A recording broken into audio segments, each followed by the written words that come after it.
Dia 27 de novembro. São Tiago o Mutilado. 411. De origem persa, Tiago nasceu em Betlapeta.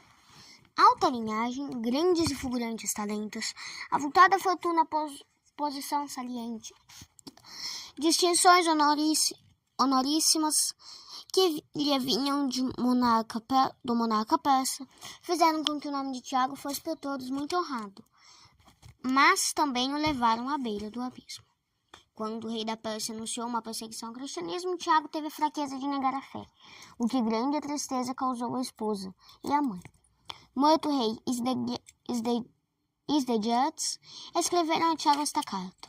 Sabemos que abandonaste o amor e a fidelidade de Deus imortal, para ganhar o agrado do rei, os bens e glórias deste mundo. Qual foi o fim daquele, por amor do qual perdeste um tesouro tão grande? O miserável teve a sorte de todos os mortais. Dele nada mais podes esperar, nem tão pouco te libertarás das penas eternas. Sabe que a divina justiça te condenará às penas do inferno, se continuares na tua infidelidade. Quanto a nós, não desejamos mais ter comunicação contigo.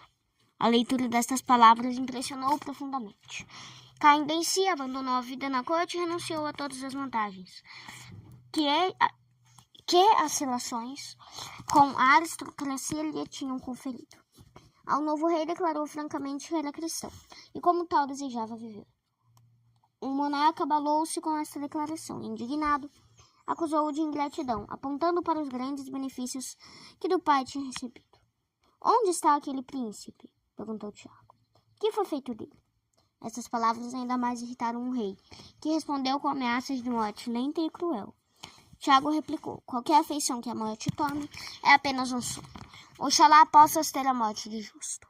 O rei, não, a morte não é um sono. Para todos, grandes e pequenos, é um objeto de horror.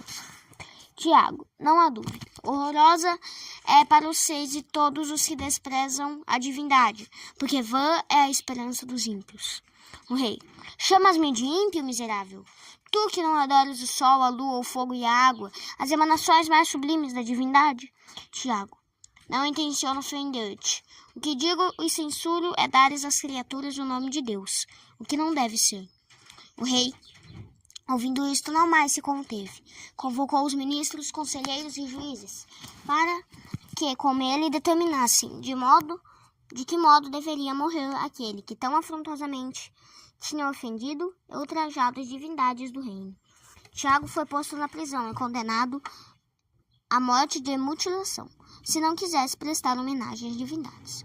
Deveriam-lhe ser amputados os membros do corpo, um por um.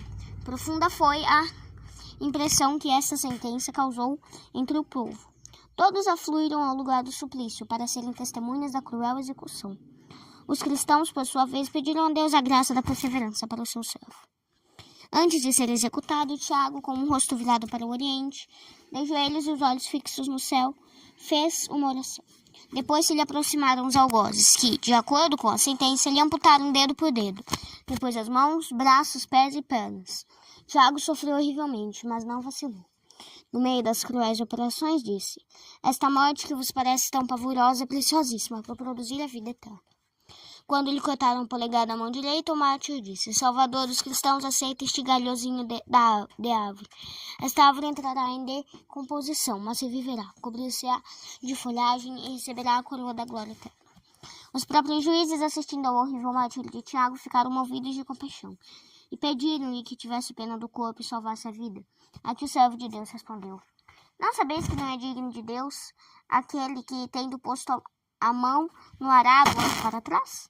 Cada articulação que perdia era oferecida a Deus com estas palavras. Aceitai mais este galho. Não havendo mais nada para cortar, Tiago disse aos algozes, abatei agora o tronco. Não vos deixeis mover por compaixão de mim. Estou satisfeito e minha alma alegra-se no Senhor. Inclina-se para aquele que ama os pequeninos e humildes. Horrivelmente mutilado, o mártir ainda estava com vida, louvando a Deus. Por último, foi-lhe decepada a cabeça. De maneira, porque ele foi praticado martírio, Tiago recebeu o cognome de mutilado. A data da morte do mártir foi o dia 27 de novembro de 421. Os cristãos juntaram-lhe as preciosas relíquias e imploraram-lhe a intercessão junto de Deus. Reflexões. Depois de longos anos passados entre práticas de virtudes, São Tiago teve a infelicidade de perder a fé. Este fato confirma a verdade de que jamais o homem se deve entregar à confiança nas próprias forças. Por mais santo que alguém seja, não se julgue tão seguro como se fosse impossível uma queda, diz São Teodoreto. São Teodoreto escreve: não me diga, eu encandeci na virtude, nada mais receio. A queda ou uma alteração todos devem temer. Satanás precipitou já muitos no abismo dos vícios e da condenação, entre eles também indivíduos que envelheceram na virtude. Santo Agostinho afirma que conheceu homens cuja santidade parecia atingir as estrelas do céu e que caíram no abismo dos vícios e aí permaneceram. Na convicção de tua fraqueza, pede a Deus todos os dias que te conserve na graça. Desconfiar de si, confiar em Deus, pedir que o cristão nunca se deve esquecer. Pedir força e perseverança são três coisas de que o cristão nunca se deve esquecer. Na observância desta regra está toda a sua força. São Tiago reconheceu o erro e voltou pelo caminho do arrependimento e da penitência.